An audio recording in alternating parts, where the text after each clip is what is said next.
Bonjour mes élèves de deuxième année bac BIOF. Alors dans cette vidéo, on va faire la partie 2 de notre correction d'un devoir surveillé numéro 1 de premier semestre. Alors on va faire maintenant l'exercice 2 de la partie de physique. Alors on va lire l'exercice.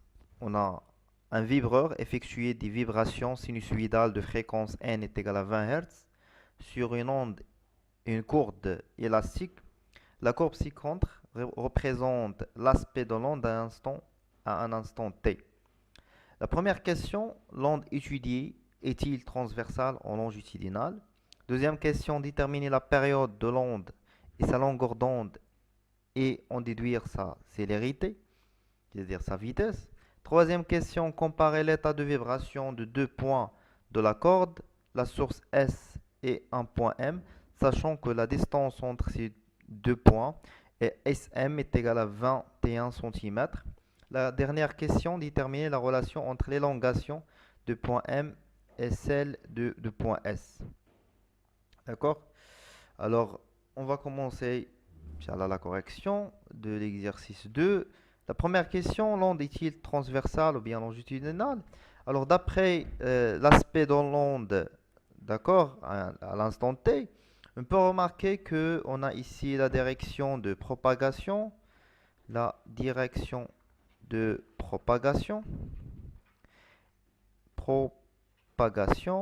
et celle-là, c'est la direction de déformation. D'accord? Alors, d'après l'aspect, on peut déduire que les deux directions sont perpendiculaires l'un de l'autre. Alors, la nature de l'onde, c'est une onde, bien sûr, transversale.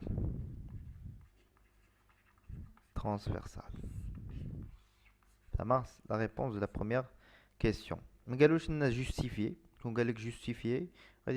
que les deux directions, la direction de propagation est perpendiculaire à celle de déformation. Ça marche. La deuxième question, déterminer la période de l'onde et sa longueur d'onde et en déduire sa vitesse. Alors, les données Andy, on a déjà la fréquence est égale à 20 Hz. Alors, et on sait que la période, c'est l'inverse de la fréquence.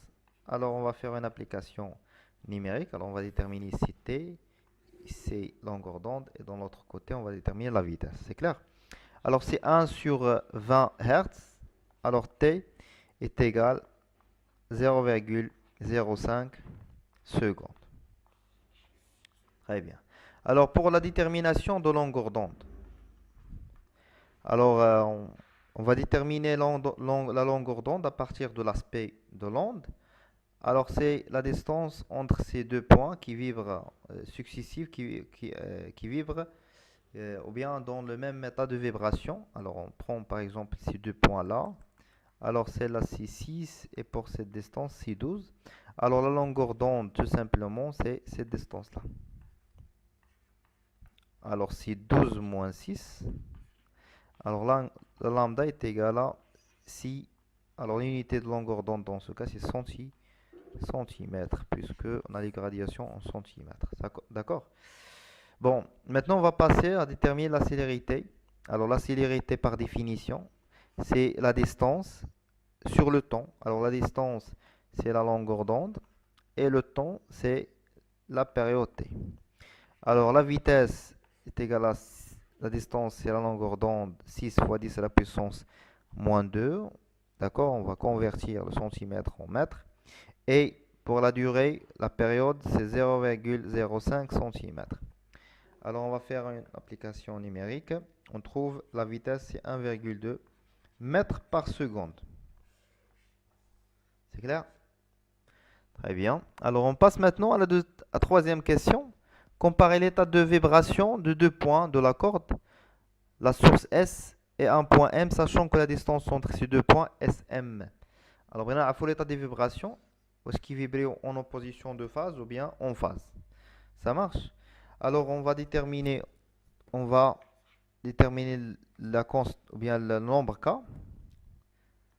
SM sur lambda. Alors automatiquement, il a besoin en opposition là, en phase. كنديروا هذا لو رابور هذا الا خرجنا واحد لو نومبر ما فيهش الفيرغول راه اون فاز الا خرجتنا فيه لا فيرغول راه en opposition de phase. Ça marche. Alors là, de l'astuce. Alors c'est 21 cm. Alors on va travailler la longueur d'onde. خرجتنا 6 cm. C'est pas la peine باش نحول la longueur d'onde. نخدم بالcentime centime. Ça marche. Alors c'est 21 sur 6 pardon. On va trouver 3,5. Alors j'ai un nombre les filles la virgule. C'est-à-dire le point S. C'est-à-dire les deux points S et M. D'accord? Vivre en opposition de phase. التعاكسين في الطول en position de phase. C'est clair? كل لقينا واحد لو نومبر ما فيهش لا فيرغول هنا نقولوا en phase. C'est clair? Alors la dernière question de l'exercice 2 du devoir, déterminer la relation entre l'élongation du point M et celle du point S. Alors la question, c'est une question de cours.